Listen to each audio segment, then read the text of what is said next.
يا معاشر المسلمين وزمرة المؤمنين رحمكم الله، روي عن أبي هريرة رضي الله عنه أن رسول الله صلى الله عليه وسلم قال: إذا قلت لصاحبك يوم الجمعة أنصت والإمام يخطب فقد لغوت.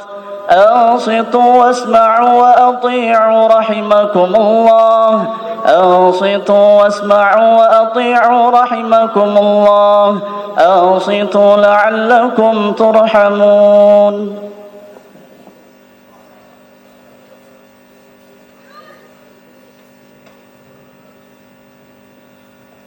اللهم صل وسلم وبارك على سيدنا محمد وعلى آل سيدنا محمد. اللهم قو الإسلام والمسلمين والمسلمات والمؤمنين والمؤمنات، يسرهم لإقامة الدين. رب اختم لنا منك بالخير، ويا خير الناصرين برحمتك يا أرحم الراحمين، والحمد لله رب العالمين. السلام عليكم ورحمة الله وبركاته. وعليكم السلام ورحمة الله. الله أكبر الله أكبر.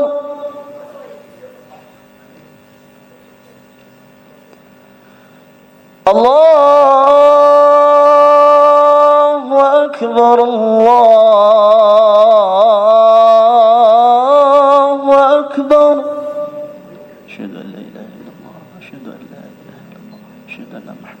رسول الله، أشهد أن محمدا رسول الله. أشهد أن لا إله إلا الله. أشهد أن لا إله إلا الله.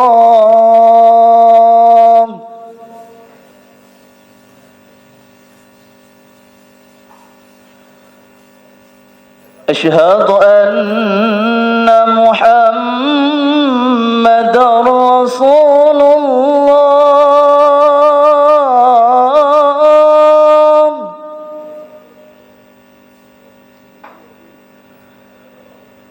أشهد أن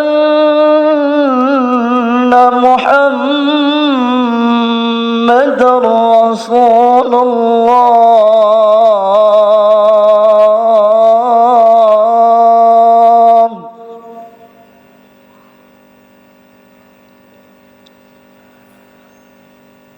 حي على الصلاة.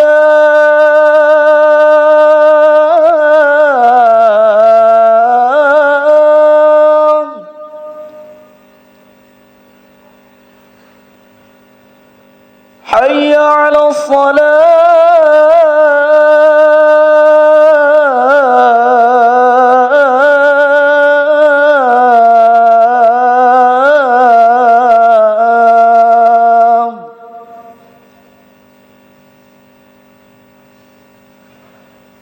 حي على الفلاح.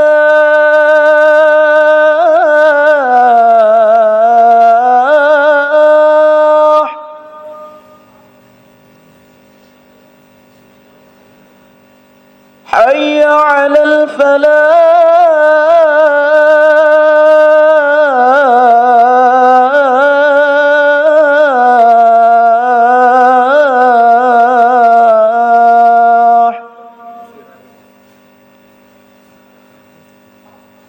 الله أكبر الله أكبر. لا إله إلا الله.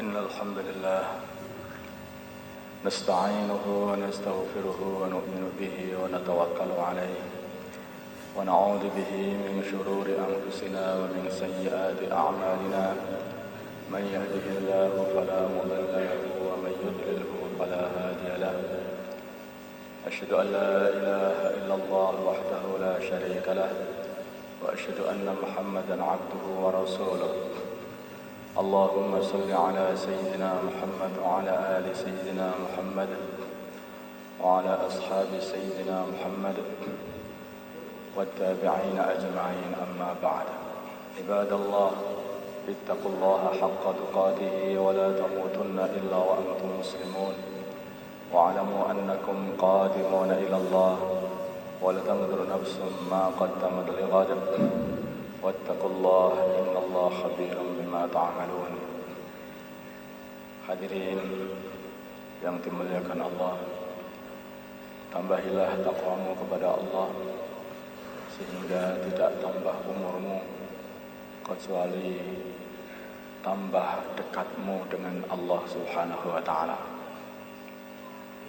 Hadirin, perkara hidup di dunia ini adalah perkara yang mesti akan hilang, dan perkara kematian meninggalkan dunia ini adalah perkara yang mesti datang. Hadirin yang dimuliakan Allah Subhanahu wa taala, kalau kita hidup di dunia untuk membangun dunia, maka kita berarti hidup di dunia ini untuk membangun perkara yang akan hilang. Tapi kalau kita hidup di dunia untuk membangun kehidupan setelah kematian, maka artinya kita telah membangun perkara yang akan kita datangi. Hadirin yang dimuliakan Allah Subhanahu wa taala, semua orang, bahkan anak kecil pun, kalau ditanya, kamu pilih mana? Membangun yang akan dihancurkan atau membangun yang akan kamu tempati? Hadirin yang dimuliakan Allah Subhanahu wa taala, dengan pikiran yang sederhana saja, maka anak-anak kecil yang pikirannya sangat-sangat sederhana itu pun paham bahwa membangun kemudian ditempati itulah yang seharusnya bangunan yang kita kerjakan. Bukan membangun kemudian kita hancurkan sendiri, kita tinggalkan begitu saja, tidak dapat kita tempati. Hadirin yang dimuliakan Allah Subhanahu wa taala, janganlah tertipu, kehidupan di dunia inilah sementara. Semua orang-orang yang bangun-bangun rumah di sini ini, mereka semua sudah tidak tinggal di rumah. Semua mereka yang membangun negeri-negeri yang hebat-hebat, mereka semuanya sudah ditinggal negerinya, tidak dapat menempati negeri yang mereka bangun. Mereka yang membuat kehebatan-kehebatan di dunia ini, menurut mereka tidak bisa merasakan kenikmatan dari kehebatan yang mereka bangun. Maka hadirin yang dimuliakan Allah Subhanahu wa taala, sedangkan mereka yang menyedekahkan hartanya, mereka yang menghabiskan waktunya untuk ibadah, mereka yang menghabiskan waktunya untuk berpuasa, mereka yang hari-hari mendekatkan diri kepada Allah Subhanahu wa taala, itulah mereka sekarang telah dapati hasil dari apa yang mereka kerjakan sebelumnya di dunia ini. Mereka dalam kebahagiaan, mereka dalam kenikmatan, mereka dalam kenikmatan dan kemuliaan. Maka hadirin yang dimuliakan Allah Subhanahu wa taala, masih banyak urusan manusia ini. Bukan hanya di dunia, masih panjang sekali. Kehidupan di dunia adalah sebentar. 1000 tahun hidup di dunia ini hanyalah seperti 1 tahun kehidupan setelah dunia ini. Hadirin yang dimuliakan, kalau dihitung maka kehidupan kita ini kira-kira hanyalah 10 menit, 5 menit, hanya 10 menit begitu saja. Untuk apa kehidupan hanya 10 menit? Kemudian kita hambur-hamburkan, yaitu kehidupan yang lebih panjang lagi, selama-lamanya. Kita buat begitu saja, kita hamburkan, kita lewatkan, tidak kita manfaatkan untuk kita ambil, yaitu kehidupan di surganya Allah Subhanahu wa ta'ala. Maka hadirin yang dimuliakan Allah Subhanahu wa taala, setelah dunia ini kita akan ada kubur. Setelah kubur, maka di situ ada pertanyaan-pertanyaan. Yang bisa menjawab pertanyaan-pertanyaan kubur adalah orang-orang yang telah menyiapkan untuk menjawab pertanyaan itu. Orang-orang ahli kubur akan ditanya oleh dua malaikat Munkar dan Nakir, "Man Rabbuk?" Siapa Tuhanmu? Hadirin, kalau orang tidak pernah kenal kepada Allah, bagaimana dia bisa menjawab pertanyaan ini? Paling pol dia akan mengatakan, saya tidak tahu. Hanya itu saja. Kemudian akan ditanyakan, "Madinuk?" Apa agamamu? Kalau tidak pernah berjuang untuk agama, tidak pernah menghidupkan agama, tidak pernah beribadah, tidak kenal sunnahnya baginda Nabi Muhammad SAW, hadirin, maka dia akan menjawab, aku tidak tahu. Siapa orang yang telah diutus? Ya, siapa orang ini yang telah diutus kepada kamu? Diperlihatkan wajah baginda Nabi kita Muhammad SAW. Tidak kenal baginda Nabi, tidak kenal sunnah baginda Nabi, tidak pernah berjuang untuk menghidupkan sunnah baginda Nabi. Jawabannya adalah tidak tahu. Hadirin, maka jadilah kubur dia menjadi neraka sebelum neraka. Penderitaan demi penderitaan terus ada di dalam kubur.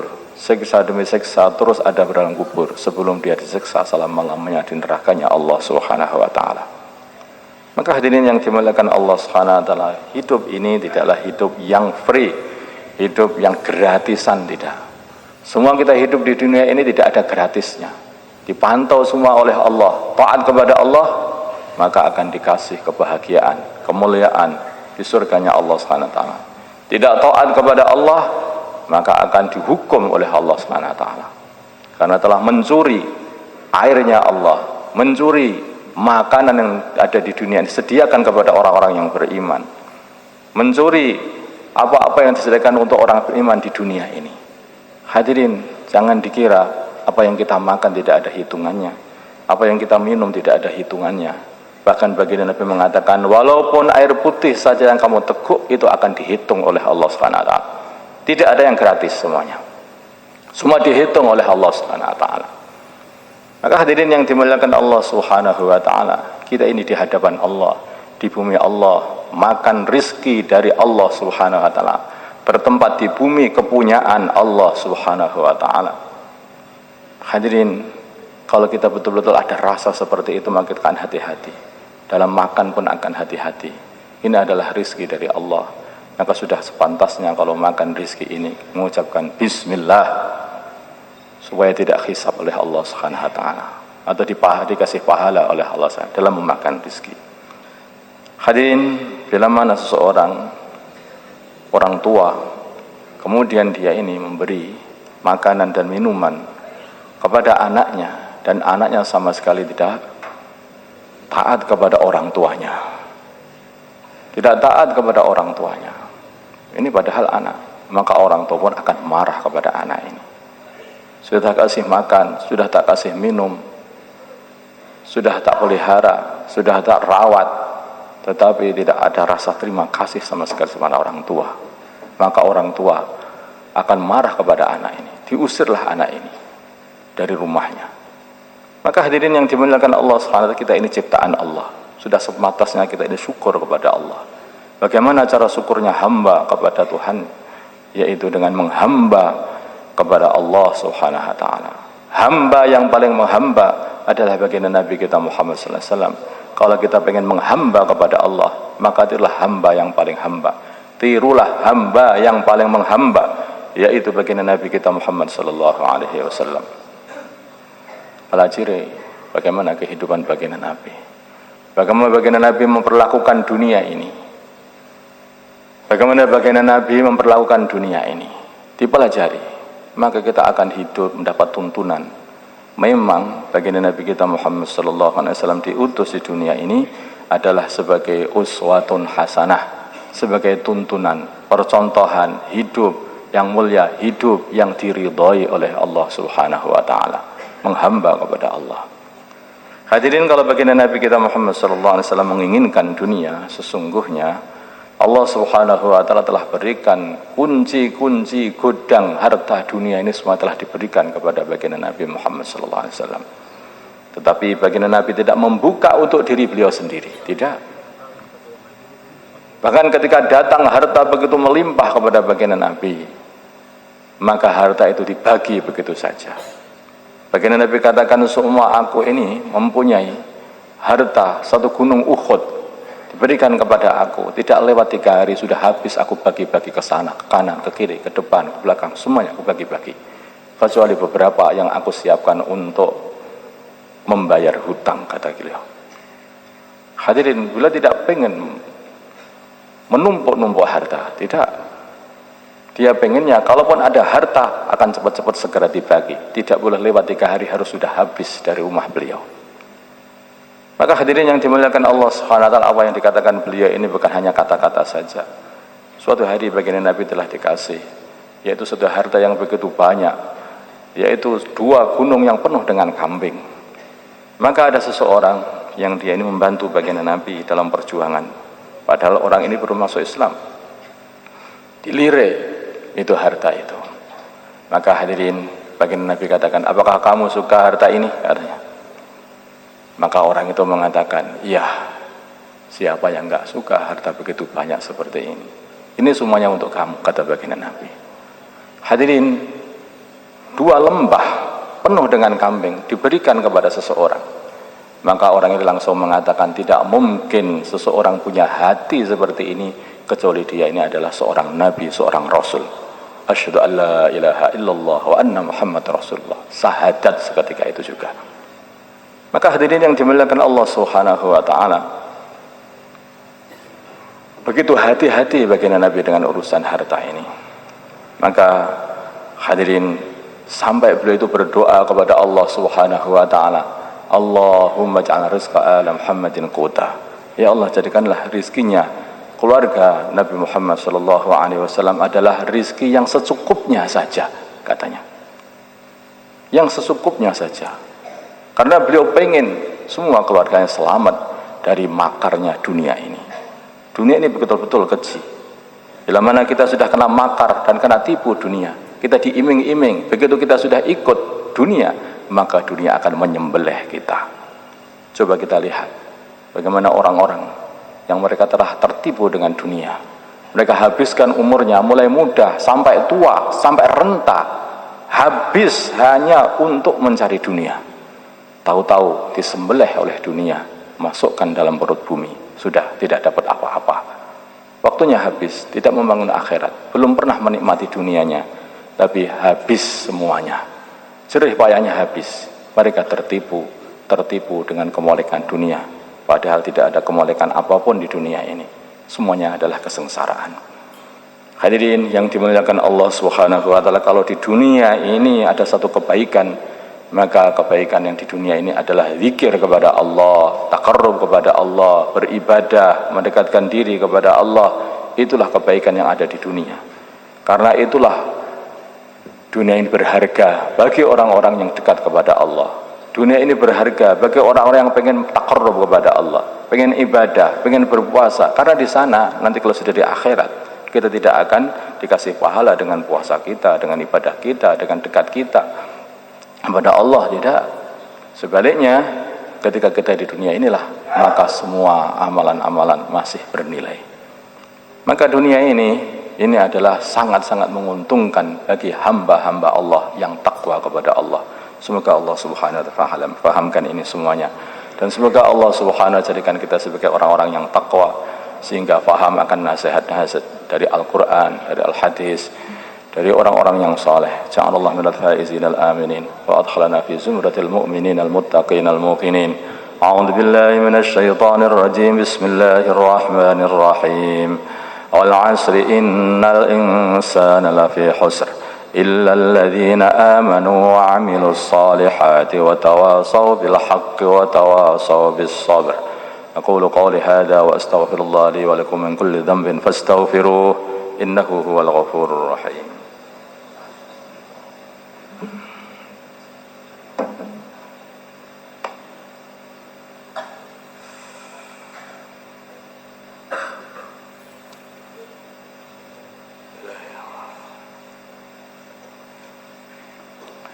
إن الحمد لله نستعينه ونستغفره ونؤمن به ونتوكل عليه ونعوذ به من شرور أنفسنا ومن سيئات أعمالنا من يهده الله فلا مضل له ومن يضلله فلا هادي له أشهد أن لا إله إلا الله وحده لا شريك له وأشهد أن محمدا عبده ورسوله اللهم صل على سيدنا محمد وعلى آل سيدنا محمد وعلى أصحاب سيدنا محمد والتابعين أجمعين أما بعد عباد الله اتقوا الله حق تقاته ولا تموتن إلا وأنتم مسلمون واعلموا أنكم قادمون إلى الله ولتنظر نفس ما قدمت لغد واتقوا الله إن الله خبير بما تعملون واعلموا أن الله قد قال في كتابه الكريم إن الله وملائكته يصلون على النبي يا أيها الذين آمنوا صلوا عليه وسلموا تسليما اللهم صل وسلم وبارك وترحم وتحنن على سيدنا محمد وعلى آل سيدنا محمد كما صليت وسلمت وباركت وترحمت وتحننت على سيدنا إبراهيم وعلى آل سيدنا إبراهيم في العالمين إنك حميد مجيد وارض اللهم عن خلفائه الأربعة أبي بكر وعمر وعثمان وعلي وسائر أصحاب رسول الله أجمعين وارحمنا معهم بعفوك وكرمك يا أكرم الأكرمين اللهم اغفر لهذه الأمة ما تقدمت من ذنبها وما تأخرت وما أسرت وما أعلنت اللهم أقبل بقلوبهم على طاعتك وخذ من ورائهم برحمتك اللهم ارحم أمة سيدنا محمد اللهم اغفر لأمة سيدنا محمد اللهم أصلح أمة سيدنا محمد اللهم آلف بين قلوب أمة سيدنا محمد اللهم انصر أمة سيدنا محمد اللهم اعز فيهم سلطانا نصيرا اللهم اعز فينا سلطانا نصيرا وصلى الله على سيدنا محمد النبي الأمي وعلى آله وصحبه وسلم والحمد لله رب العالمين عباد الله إن الله يأمر بالعدل والإحسان وإيتاء ذي القربى وينهى عن الفحشاء والمنكر والبغي يعظكم لعلكم تذكرون فاذكروا الله يذكركم واشكروه على نعمه يزدكم ولذكر الله أكبر